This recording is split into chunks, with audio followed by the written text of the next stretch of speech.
Students, இன்றைக்கி 12th computer அப்ளிகேஷனில் 8th சாப்டரில் இருக்க படிவங்கள் மற்றும் கோப்புகளை பற்றி பார்க்கலாம். HTML படிவங்கள். PHP மற்றும் HTML படிவ உறுப்புகளோட முக்கிய நோக்கம் பயனரிடமிருந்து தரவுகளை சேகரிப்பதாகும். டேட்டாஸ் எல்லாத்தையுமே யூசர்கிட்டருந்து கலெக்ட் பண்ணுறது தான் PHP மற்றும் HTML படிவ உறுப்புகளோட முக்கிய நோக்கம். அதுக்கு முன்னாடி நம்ம HTML படிவங்களை பற்றி லாஸ்ட் 11th பார்த்துருக்கோம். ஸோ நம்ம பர்த் சர்டிஃபிகேட் ஆகட்டும், ஒரு கவர்மெண்ட் எக்ஸாம் ரெஜிஸ்ட்ரேஷன் பண்ணுறதாகட்டும், எதுக்காக இருந்தாலுமே ஒரு ஆதார் கார்டு ரெஜிஸ்ட்ரேஷன், இப்படி நம்ம எதுக்காக இருந்தாலுமே நம்ம ரெஜிஸ்ட்ரேஷன் பண்ணுறதுக்கு முன்னாடி ஒரு ப்ரௌசிங் சென்டர் போனோம்னா அவங்க என்ன பண்ணுவாங்க, நம்மளோட டீட்டெயில்ஸ் எல்லாமே கலெக்ட் பண்ணி வாங்கிக்குவாங்க. ஸோ வாங்கின டீட்டெயில்ஸ் எல்லாத்தையுமே அவருடைய ரிமோட் கிளைன் மிஷினில் ஒரு வெப் பேஜஸையோ ஒரு வெப்சைட்டையோ என்ன பண்ணுவாங்க, க்ரியேட் பண்ணுவாங்க. அப்படி க்ரியேட் பண்ணி முடிச்சதுக்கப்புறம் நம்ம டேட்டாஸ் எல்லாம் வாங்கினாங்க பார்த்தீங்களா, அந்த டேட்டாஸ் எல்லாத்தையும் அதுக்குள்ளே கொண்டு போய் அந்த வெப்சைட்குள்ளே என்ன பண்ணுவாங்க, இன்புட் பண்ணுவாங்க. தென் இன்புட் பண்ண டேட்டாஸ் எல்லாத்தையுமே சர்வர் சைட்க்கு அனுப்பி வைப்பாங்க. அதுக்கு யூஸ் ஆகக்கூடிய லாங்குவேஜஸ் தான், அதுக்கு யூஸ் ஆகக்கூடிய சர்வர் சைட் ப்ரோக்ராமிங் லாங்குவேஜில் ஒன்று தான் இந்த PHP. நிறைய சர்வர் சைட் ப்ரோக்ராமிங் லாங்குவேஜஸ் இருக்குது. For example Python, Ruby and ஜாவாஸ்கிரிப்டை சொல்லலாம். அதில் நம்ம PHP HTML ஃபார்மில் எப்படி ஆக்சஸ் ஆகுதுன்னு இந்த டாப்பிக்கில் நம்ம பார்க்கலாம். ஓகேங்களா? மொத்தத்தில் PHP மற்றும் HTML படிவ உறுப்புகளோட முக்கிய நோக்கம் பயனரிடமிருந்து தரவுகளை சேகரிப்பதாகும். ஓகேங்களா? வலை உருவாக்கத்தின் போது பயனர் வலைதளத்தையோ அல்லது வலைப்பக்கத்தையோ ஒரு வெப்பேஜஸையோ வெப்சைட்டையோ என்ன பண்ணுவார், அவருடைய பயனர் கணிப்பொறியிலிருந்து அணுகுவார். ஓகேங்களா? அல்லது சேவையகத்திற்கு அனுப்பி வைப்பார். சர்வர் சைடுக்கு அனுப்பி வைக்கிறாங்க. அப்போ சர்வர் சைடுக்கு இப்படி சர்வர் சைட் அனுப்பி வைக்கிறதுக்கு PHP போன்ற சேவையக கணிப்பொறி நிரலாக்க கொண்டு அனுப்பப்படுகிறது. ஓகேங்களா? அந்த சர்வர் சைட் ப்ரோக்ராமிங் லாங்குவேஜ் மூலமாக அனுப்பப்படுது. நெக்ஸ்ட்டு HTMLோட அடிப்படை படிவ உறுப்புகள். அந்த ஃபார்மை ஃபில்லப் பண்ணுறதுக்கு படிவ உறுப்புகள் நிறைய யூசஸ் ஆகும். ஒரு ஃபார்ம் கரெக்டாக கொண்டு போய் டேட்டாஸை கொடுக்குறோம், அந்த டேட்டாஸை அந்த ஃபார்மில் ஃபில்லப் பண்ணுறாரு. அதுக்கு யூஸ் ஆகக்கூடிய ஃபார்ம் கண்ட்ரோல்ஸ் நிறைய இருக்குது. அதில் ஃபஸ்ட்டு நம்ம என்னென்னு பார்த்தோம்னா உரை உள்ளீடுகள். அந்த உரை உள்ளீடுகள், அந்த டெக்ஸ்ட் இன்புட்ஸ் வந்து டெக்ஸ்ட் பாக்ஸ், டெக்ஸ்ட் ஏரியா, உரை பெட்டி, உரை பரப்பு அப்படின்னு 2 உறுப்புகள் அதில் இருக்குதுங்க அந்த உரை உள்ளீடுகளில். நெக்ஸ்ட்டு பொத்தானில் சப்மிட் பொத்தான், ரீசெட் பொத்தான் மற்றும் கேன்சல் பொத்தான் அப்படின்ற 3 பொத்தான்களில் இருக்குது. நெக்ஸ்ட்டு தேர்வு பெட்டி, 4th ரேடியோ பொத்தான், 5th கோப்பு தேர்ந்தெடுத்தல் அண்டு லாஸ்ட் ஒன் படிவ ஒட்டு. இது எல்லாமே HTMLோட அடிப்படை படிவ உறுப்புகள். இது எல்லாத்தையும் யூஸ் பண்ணி தான் அந்த HTML ஃபார்மை நம்ம க்ரியேஷன் பண்ண முடியும். இதுக்கு எக்ஸாம்பிளாக பர்சனல் டீட்டெயில்ஸ் அப்படின்ற ஃபார்ம் எடுத்துக்கலாம். இந்த அடிப்படை படிவ உறுப்புகள் எப்படிலாம் இதுக்குள்ளே வேலை செய்யுது அப்படின்றத நம்ம பார்க்கலாம். இதில் name, password, email ID and contacts இது எல்லாமே இந்த உரை உள்ளீடுகளை வச்சு தான் டேட்டாவை இன்புட் பண்ண முடியும். சரிங்களா? இதில் எல்லாத்தையுமே டேட்டாவை இன்புட் பண்ண யூஸ் ஆகிறது தான் இந்த உரை உள்ளீடுகள். அந்த உரை உள்ளீடுகள் 2ஆக பிரியுது. ஃபஸ்ட் ஒன் உரைப்பெட்டி, நெக்ஸ்ட் ஒன் உரைப்பரப்பு. அப்போ அந்த உரைப்பெட்டி எதுக்கு யூஸ் ஆகுதுன்னா இந்த name, password, email ID and contact இது எல்லாத்தையுமே ஃபில் பண்ணுறதுக்கு தான் இந்த உரைப்பெட்டி யூஸ் ஆகுது. மொத்தத்தில் உரைப்பெட்டி அப்படின்றது ஒரு வரி உரையை உள்ளீடு செய்வதற்கு பயன்படுவது தான் இந்த உரைப்பெட்டி. சிங்கிள் லைன் இன்புட் டேட்டாவை என்ட்ரி பண்ணுறதுக்கு யூஸ் ஆகிறது தான் இந்த டெக்ஸ்ட் பாக்ஸ். ஓகேங்களா? நெக்ஸ்ட்டு இந்த அட்ரஸ் இருக்குது பார்த்தீங்களா, அந்த அட்ரஸ் எதுக்கு யூஸ் ஆகும்னா அந்த அட்ரஸில் வந்து டேட்டாவை ஃபில் பண்ணுறதுக்கு யூஸ் ஆகிறது தான் இந்த உரைப்பரப்பு. உரைப்பரப்பு அப்படின்றது ஒரு டிஸ்கிரிப்ஷன் ஃபார்மில் நம்ம டேட்டாஸை என்ட்ரி பண்ணிக்க முடியும். ஓகேங்களா? மொத்தத்தில் பல வரி உரையை உள்ளீடு செய்வதற்கு பயன்படுவது தான் இந்த உரைப்பரப்பு. ஸோ பல வரி உரையை உள்ளீடு செய்ய பயன்படுவது உரைப்பரப்பு. ஃபார் எக்ஸாம்பிள் அட்ரஸ், இந்த மாதிரி டிஸ்கிரிப்ஷன் ஃபார்மில் நம்ம என்ன கொடுத்தாலுமே அதை இந்த உரைப்பரப்பை யூஸ் பண்ணி நம்ம க்ரியேட் பண்ணிக்க முடியும். நெக்ஸ்ட் இதில் ஹாபிஸ், அந்த செக் பாக்ஸ் அந்த ஃபிகரில் இருக்குது பார்த்தீங்களா, பிளேயிங் செக்ஸ், ரீடிங் புக்ஸ், இப்படி நம்ம எதை வேணாலுமே நம்ம சூஸ் பண்ணிக்கலாம். இல்லை 2ல் 1 சூஸ் பண்ணிக்கலாம், இல்லை 2மே வேணாலும் நம்ம சூஸ் பண்ணிக்கலாம். இப்படி HTML படிவத்தில் ஒன்றிற்கும் மேற்பட்ட மதிப்பெண்ணை தேர்ந்தெடுக்க தேர்வு பெட்டி முக்கிய அம்சமாகும். அப்போ ஒன்றிற்கும் மேற்பட்ட மதிப்புகளை நம்ம என்ன பண்ணிக்க முடியும், தேர்வு செஞ்சுக்க முடியும். எதை யூஸ் பண்ணி, செக் பாக்ஸை யூஸ் பண்ணி. ஓகேங்களா? நெக்ஸ்ட்டு இதில் ஜெண்டர் மேல் ஃபீமேல் அப்படின்னு இருக்குது. ரேடியோ பொத்தானும் தேர்வு பெட்டி போன்றது தான். இந்த ரேடியோ பொத்தான் தான் இதுக்கு யூஸ் ஆகுது. இந்த ரேடியோ பட்டன் எதுக்கு யூஸ் ஆகும் அப்படின்றப்ப ஒரே நேரத்தில் ஒரு மதிப்பெண்ணை தான் தேர்வு செய்ய முடியும். மேல் ஃபீமேல் ஏதாவது ஒன்றை தான் நம்ம சூஸ் பண்ணிக்க முடியும். அப்போ ஒரே நேரத்தில் ஒரு மதிப்பெண்ணை மட்டும்தான் நம்ம சூஸ் பண்ணிக்க முடியும். அதுக்கு யூஸ் ஆகிறது தான் இந்த ரேடியோ பொத்தான். ஓகேங்களா? மொத்தத்தில் ரேடியோ பொத்தானும் தேர்வு பெட்டி மாதிரி தான் இருக்கும். Next degree select group. அந்த ஆரோ மார்க் மாதிரி இருக்குது பார்த்தீங்களா, ட்ராப் டவுன் பாக்ஸ், கீழ்வரி பெட்டி. இந்த கீழ்வரி பெட்டியில் நிறைய குரூப்ஸ் அதில் இருக்கும். நம்ம என்ன டிகிரி படித்தோமோ அதில் ஒன்றை சூஸ் பண்ணிக்க முடியும். அதுக்கு யூஸ் ஆகிறது தான் இந்த கீழ்வரி பெட்டி அப்படிங்கிறது. Next attach resume. நம்ம இந்த ஃபார்மோட இந்த பர்சனல் இந்த டீட்டெயில்ஸ் இந்த ஃபார்மோட நம்ம ஒரு ரெஸ்யூமை என்ன பண்ணலாம், அட்டாச் பண்ணி அனுப்பலாம். அதுக்கு சூஸ் ஃபைல். அந்த ஃபைல் எங்கே இருக்குது, எந்த ஃபைலை நான் சூஸ் பண்ணிக்க போகிறேன் அப்படின்றது ஒரு ஃபைலை மட்டும்தான் நம்மளோட சிஸ்டம்லேருந்து சர்வர் சைடில் இருக்க கம்ப்யூட்டருக்கு அனுப்பி வைக்க முடியும். அதுக்கு யூஸ் ஆகிறதா ஃபைல் செலக்ட் அப்படின்ற ஒரு ஆப்ஷன். ஓகேங்களா? பயனர் கணிப்பொறியிலிருந்து சேவையக கணிப்பொறிக்கு ஒரு கோப்பினை தேர்ந்தெடுத்து அனுப்புவதில் கோப்பு தேர்ந்தெடுத்தல் உறுப்பு சிறந்ததாகும். ஸோ நம்ம யூசர் கம்ப்யூட்டர்லேருந்து சர்வர் சைடு இருக்க கம்ப்யூட்டருக்கு ஒரு கோப்பினை தேர்ந்தெடுக்க அனுப்புவதில் தான் இந்த கோப்பு தேர்ந்தெடுத்தல் ஃபைல் செலக்ட் உறுப்பு சிறந்ததாக இருக்குது. நெக்ஸ்ட்டு லாஸ்ட்டு சப்மிட் பொத்தான். எல்லாமே ஃபில் பண்ணி முடிச்சதுக்கப்புறம் லாஸ்ட்டாக கிளிக் பண்ண போகிறது எதுனா சப்மிட் பொத்தான். இந்த சப்மிட் பொத்தானை கிளிக் பண்ண உடனே சர்வர் சைடுக்கு கொண்டு போய் என்னாகும், இந்த டேட்டாஸ் எல்லாத்தையுமே இந்த சர்வர் சைட் ப்ரோக்ராமிங் லாங்குவேஜ் ஆன அந்த PHP மூலமாக நம்மளுக்கு என்னாகும், ரீச் ஆகும். நெக்ஸ்ட்டு ஃபாண்ட் டேக் அப்படின்றது எதுக்கு யூஸ் ஆகும் அப்படின்னா, ஒரு போஸ்ட் அல்லது கெட் அப்படின்ற ஏதாவது ஒரு வழிமுறையை குறிப்பிடவும் HTML ஆவணத்தில் இருக்கிற இந்த அடிப்படை படிவ உறுப்புகளை கட்டுப்படுத்துறதோட வேலையை பார்க்கறது தான் இந்த ஃபாண்ட் டேக். மேலே யூஸ் பண்ண பார்த்தீங்களா அந்த படிவ உறுப்புகள், இந்த படிவ உறுப்புகள் எல்லாத்தையும் கட்டுப்படுத்துறதோட வேலையை பார்க்கறது ஃபாண்ட் டேக். நெக்ஸ்ட்டு PHPயில் படிவத்தை கையாள்வதில் உள்ள அடிப்படைகள். PHP basic form handling. இப்படி டேட்டாஸ் எல்லாத்தையுமே அந்த HTML படிவ உறுப்புகளில் பயனர் உள்ளீடுகளை வழங்கி, அப்போ அந்த HTML ஃபார்மில் நம்ம அந்த யூசர்கிட்டருந்து வாங்கின டீட்டெயில்ஸ் எல்லாத்தையுமே இன்புட்டாக கொடுத்ததுக்கப்புறம் சப்மிட் பொத்தானை கிளிக் செய்யும் பொழுது ஒரு ரெக்வஸ்ட் என்னாகும், ஜென்ரேட் ஆகும். ஒரு கோரிக்கை ஒன்று உருவாக்கப்படும். அந்த கோரிக்கை உருவாக்கப்பட்டு படிவ ஒட்டேன் அந்த ஃபாண்ட் டேக் சொன்ன இல்லைங்களா, அந்த ஃபாண்ட் டேகோட ஆக்ஷன் ஆட்ரிபியூட் அந்த ஆக்ஷன் பண்புக்கூறின் கீழே இருக்க PHP ஃபைலை என்னாகும், ரீச் ஆகும். ஓகேங்களா? அப்போ நம்ம டேட்டாஸ் எல்லாத்தையும் இன்புட்டாக கொடுத்ததுக்கப்புறம் ஆஃப்டர் சப்மிஷன் பட்டனை கிளிக் பண்ண உடனே என்ன ஆகும், ஒரு கோரிக்கை என்னாகும், ஜென்ரேட் ஆகும். கோரிக்கை என்னாகும், உருவாக்கப்படும். நெக்ஸ்ட்டு படிவ ஒட்டை இந்த ஃபார்ம் டேக்கு கீழே இருக்க அந்த ஃபார்ம் ஆக்ஷன் இருக்குது பார்த்தீங்களா, அந்த ஃபார்ம் டேக்குள்ளே இருக்க அந்த ஃபார்ம் ஆக்ஷனில் PHP ஃபைல் என்னாகும், ரீச் ஆகும்.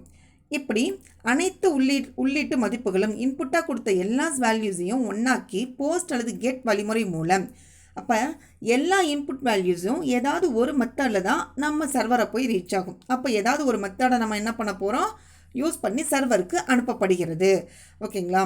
போஸ்ட் அல்லது கெட் வழிமுறை மூலம் சேவையகத்திற்கு அனுப்பப்படுகிறது. மெத்தட் வழிமுறைனா என்ன, அப்போ அது HTML படிவ ஒட்டோட ஒரு பண்புக்கூறு. HTML ஃபார்ம் டேகோட ஒரு ஆட்ரிபியூட் தான் மெத்தட் வழிமுறை அப்படிங்கிறது. தரவானது டேட்டா அதாவது நம்ம கொடுத்த டேட்டாஸ் எல்லாமே சர்வரை ரீச் ஆகிறதுக்கு 2 PHP வேரியபிள் யூஸ் ஆகுதுங்க. தரவானது சேவையகத்தை அடைந்தவுடன் $post மற்றும் $get என்ற 2 PHP மாறிகள் இந்த தரவுகளை சேகரித்து அதற்கான பதிலையும் தயார் செய்கிறது. நம்ம கொடுத்த டேட்டாஸ் எல்லாத்தையுமே சர்வருக்கு ரீச் ஆகிறதுக்கு 2 PHP வேரியபிள் யூஸ் ஆகுது. அதில் ஒன்று $post இன்னொன்று $get. அப்போ நம்ம இந்த எந்த மெத்தடில் நம்ம அனுப்பணுமோ, அப்போ $get அதாவது நம்ம எந்த மெத்தடில் அனுப்பணுமோ கெட் மெத்தடுக்கு தகுந்த மாதிரியோ போஸ்ட் மெத்தடுக்கு தகுந்த மாதிரியோ என்ன பண்ணும், ரெஸ்பான்ஸை ரெடி பண்ணும். ஓகேங்களா? அதனுடைய வேலையை பண்ணுறது எது, இந்த PHP மாறிகள். ஓகேங்களா? அப்போ போஸ்ட் வழிமுறைனா என்ன, போஸ்ட் வழிமுறை மூலம் சேவையகத்திற்கு அனுப்பப்படும் உள்ளீட்டு செய்யப்பட்ட தரவானது. அப்போ சர்வருக்கு நம்ம டேட்டாஸ் எல்லாம் என்ன பண்ணியாச்சு, உள்ளீடு செஞ்சாச்சு. அப்போ அந்த டேட்டாஸ் எல்லாம் என்ன ஆகும், எங்கே போய் சேமிக்கப்படுது அப்படின்றப்போ பயனர் கணிப்பொறியில் நம்ம யூசர் கம்ப்யூட்டர் இருக்குது பார்த்தீங்களா, அதனுடைய HTTP hyper text transfer protocol அந்த ரெக்வஸ்டோடைய ஹெச்டிடிபி ரெக்வஸ்டோடைய கோரிக்கை உடற்பகுதியில் பாடி கண்டென்ட்டில் தான் போய் என்னாகும் ஸ்டோர் ஆகும். ஸோ ஓகேங்களா. கெட் வழிமுறை அப்படின்னா என்ன? யூஆர்எல் முகவரி வழியாக கெட் வழிமுறை கொண்டு யூஆர்எல் முகவரி வழி அந்த ப்ரௌசிங்கில் மேலே இருக்கும் பார்த்தீங்களா யூஆர்எல் பார்த்து, அப்போ அந்த வழியாக தான் கெட் வழிமுறை கொண்டு உள்ளீடு தரவினை சேவையகத்திற்கு அனுப்பப்படுவதை வினவல் சரம் என்கிறோம். அப்போ அது மூலமாக நம்ம டேட்டாஸை போய் நம்ம சர்வருக்கு அனுப்புகிறோம் பார்த்தியா, அனுப்புகிற அந்த மெத்தடை தான் வினவல் சரம் அப்படிங்கிறாங்க. ஓகேங்களா. அனுப்புகிற மெத்தடை என்னன்னு சொல்கிறோம்? வினவல் சரம், கோரி ஸ்ட்ரிங் அப்படின்னு சொல்கிறோம். அப்போ அந்த உள்ளீடு செய்யப்பட்ட அனைத்து தரவினையுமே பயனர் என்ன பண்ணுவார்? சப்மிட் பொத்தானை கிளிக் செய்த பிறகும் காண முடியும். சப்மிட் பொத்தானை கொடுத்துட்றாரு, டேட்டாலாம் கொடுத்து முடிச்சு சப்மிட் அந்த கொடுத்து முடித்த உடனே உள்ளீடு செய்யப்பட்ட அந்த வேல்யூஸ் எல்லாத்தையுமே இந்த யூஆர்எல் பாத்தில் நம்ம என்ன பண்ண முடியும்? பார்க்க முடியும். அப்போ விசிபிளாக தெரியக்கூடிய மெத்தடு தான் இந்த கெட் வழிமுறை. நம்ம இன்புட் டேட்டாஸ் என்ன இன்புட்டாக வேல்யூஸ் கொடுக்குறோமோ எல்லாமே சப்மிட் பொத்தானை கிளிக் பண்ணதுக்கப்புறமும் நம்ம என்ன பண்ண முடியும்? பார்க்க முடியும். அப்போ அதனால தான் இதை இன்செக்யூரிட்டி மெத்தடுன்னு சொல்கிறாங்க. பெரிய பெரிய ஃபார்மில் எல்லாமே இந்த கெட் மெத்தடை விட்டுட்டு அதனால தான் என்ன பண்ணுறாங்க? போஸ்ட் மெத்தடை பார்க்குறாங்க, யூஸ் பண்ணுறாங்க. மற்றவங்க யாரும் பார்க்கக்கூடாது அப்படின்னா நம்ம கெட் மெத்தடை யூஸ் பண்ணக்கூடாது. விசிபிளாக தெரிய வேண்டாம் அப்படின்னா போஸ்ட் மெத்தடை தான் நம்ம யூஸ் பண்ணிக்கணும். ஓகேங்களா. இப்போ இதனுடைய எக்ஸாம்பிள் அந்த போஸ்ட் மெத்தடை யூஸ் பண்ணி ஒரு ப்ரோக்ராம் test.html. இதில் ஃபார்ம் ஆக்ஷனுக்குள்ளே ஃபார்ம் டேக்கில் இருக்க அந்த ஃபார்ம் ஆக்ஷன் என்ன வேலையை பார்க்குது அப்படின்னா, டபுள் கொட்டேஷனில் இருக்க welcome.php ஃபைல் எங்கே இருக்கும்? ரிமோட் சர்வர் PHP ஃபைலில் இருக்கும். சரிங்களா. ரிமோட் சர்வர் PHP ஃபைலில் இருக்க welcome.php ஃபைலில் மெத்தடு போஸ்ட் மெத்தடில் என்ன பண்ணும்? ரீச் பண்ணும். அதுக்கு யூஸ் ஆகிறது அந்த ஃபார்ம் ஆக்ஷன். ஓகேங்களா. இந்த ஃபார்ம் ஆக்ஷன் எதுக்கு யூஸ் ஆகுது? மெத்தடு போஸ்ட் மெத்தடில் welcome.php file remote server PHP file அதுக்குள்ளே அந்த PHP கோடை என்னவோ welcome.php ஃபைலில் ரீச் ஆகிறதுக்கு யூஸ் ஆகிறது அந்த ஃபார்ம் ஆக்ஷன். நேம் இன்புட் டைப்பில் டெக்ஸ்ட்டை நம்ம வாங்குகிறோம். ஃபஸ்ட்டு நேம் வாங்கிக்கிறோம், இன்னொன்று இமெயில். ஓகேங்களா. அப்போ 2 டெக்ஸ்ட் பாக்ஸை நம்ம இங்கே க்ரியேட் பண்ணுறோம். First one name, second one email அப்படின்றத இன்புட் டைப்பில் நம்ம கொடுத்தாச்சு. இன்னொரு இன்புட் டைப்பில் சப்மிட் பட்டனையும் கொடுத்துட்றோம். அப்போ 3மே என்ன ஆகுது? இந்த டெக்ஸ்ட் பாக்ஸு ஸோ ஒரு வரி உரையினை உள்ளிட பயன்படுவது. ஓகேங்களா. அந்த உரைப்பெட்டி. அப்போ அந்த உரைப்பெட்டி எல்லாத்தையும் நம்ம என்ன பண்ணிடுறோம்? க்ரியேட் பண்ணுறோம். ஃபாண்ட் டேக்கை க்ளோஸ் பண்ணிக்கிறோம். நெக்ஸ்ட்டு PHP ஃபைலை ஓப்பன் பண்ணுறோம். ஸோ ஓகேங்களா. இந்த இடத்துல PHP வேரியபிள் என்னது? $post. அது என்ன பண்ணுது? நேம் இமெயில் அப்படின்னு சொல்லிட்டு அந்த வேல்யூஸ்க்கு தகுந்த மாதிரி என்ன பண்ணுது? அந்த எந்த மெத்தடில் இந்த ப்ரோக்ராம் இருக்கோ அதுக்கு தகுந்த மாதிரி ஆன்சரை ரெஸ்பான்ஸ் பண்ணுது. ஸோ ஓகேங்களா. அப்போ டேட்டாஸ் எல்லாத்தையும் கலெக்ட் பண்ணி அதுக்கு தகுந்த மாதிரி என்ன பண்ணுது? ரெஸ்பான்ஸை ப்ரிப்பேர் பண்ணுது. ஸோ ஓகேங்களா. ரெஸ்பான்ஸை ப்ரிப்பேர் பண்ணுற வேலையை தான் இந்த $post அப்படின்ற அந்த PHP மாறிகள் பண்ணுது. இந்த படிவ ஒட்டுகள் எல்லாத்தையுமே இந்த படிவ ஒட்டுகளுக்குள்ளே தான் இந்த படிவ என்னது HTMLோட அடிப்படை படிவ உறுப்புகளை நம்ம கொடுக்க முடியும். அப்போ அந்த ஃபார்ம் டேக்குள்ளே இந்த ப்ராசஸ் எல்லாத்தையுமே நம்ம டெக்ஸ்ட் பாக்ஸாக என்னென்ன வேணுமோ அது எல்லாத்தையுமே இந்த ஃபார்ம் டேக்குள்ளே தான் நம்ம என்ன பண்ண முடியும்? கொடுக்க முடியும். அப்போ அந்த அடிப்படை படிவ உறுப்புகள் எங்கே வேலை செய்யும்? ஃபார்ம் ஒட்டுக்கு கீழே தான் வேலை செய்யும். ஓகேங்களா.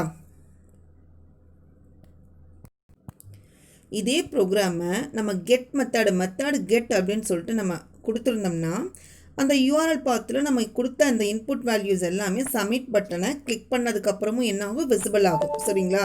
இதுதான் கெட் மெத்தடுங்க. நெக்ஸ்ட் நம்ம அடிப்படை PHP படிவ செல்லுபடியாக்கலை பார்க்கலாம். PHPயோட ஃபார்ம் வேலிடேஷன், பேசிக் PHP ஃபார்ம் வேலிடேஷன்னா என்னன்னு பார்க்கலாம். பயனரால் பயனர் கணிப்பொறியிலிருந்து உள்ளீடு செய்யப்பட்ட தரவுகளை சரிபார்க்கும் ஒரு செயலாகும். அந்த பயனர் என்ன பண்ணுறாரு? யூசர் சிஸ்டம்லேருந்து இன்புட்டாக கொடுத்த அந்த உள்ளீடு செய்யப்பட்ட டேட்டாஸ் எல்லாத்தையும் செக் பண்ணுற ஒரு ப்ராசஸ் தான் வேலிடேஷன் அப்படின்றது. இந்த வேலிடேஷன் 2 வகையாக இருக்குது. First one client side validation, next server side validation. பயனர் கணிப்பொறி சார்ந்த செல்லுபடியாக்கல், சேவையக கணிப்பொறி சார்ந்த செல்லுபடியாக்கல் என 2 வகையாக இந்த செல்லுபடியாக்கலை பிரிக்கலாம். இதில் பயனர் கணிப்பொறி சார்ந்த செல்லுபடியாக்கல் அப்படின்னா என்ன அப்படின்னு பார்த்தோம்னா, உள்ளீடு செய்யப்பட்ட தரவுகள் பயனர் கணிப்பொறியோட வலை உளவியால் செல்லுபடியாக்கப்படுகிறது. ஸோ நம்ம அந்த யூசர் சிஸ்டமில் இருக்க வெப் ப்ரௌசரால் என்ன ஆகுது? பர்ஃபார்ம் பண்ணாங்க. சரிங்களா. அந்த யூசர் ஓட கம்ப்யூட்டரில் வெப் ப்ரௌசர் இருக்கும் பார்த்திங்கன்னா, அது மூலமாக பர்ஃபார்ம் ஆகிறது தான் இந்த கிளைண்ட் சைட் வேலிடேஷன். அந்த உள்ளீடு செய்யப்பட்ட தரவுகள் எங்கே பர்ஃபார்ம் ஆகுது? அந்த வெப் ப்ரௌசர் மூலமாக பர்ஃபார்ம் ஆகுது. இதுக்கு யூஸ் ஆகிறது எதுன்னா, ஸ்கிரிப்டிங் லாங்குவேஜ் அப்படின்ற அந்த ஜாவா ஸ்கிரிப்டு அல்லது HTML அந்த இன்புட் ஒட்டில் உள்ள ரெக்கையர்ட் பண்புக்கூறினை பயன்படுத்தி கொள்ளுகிறது.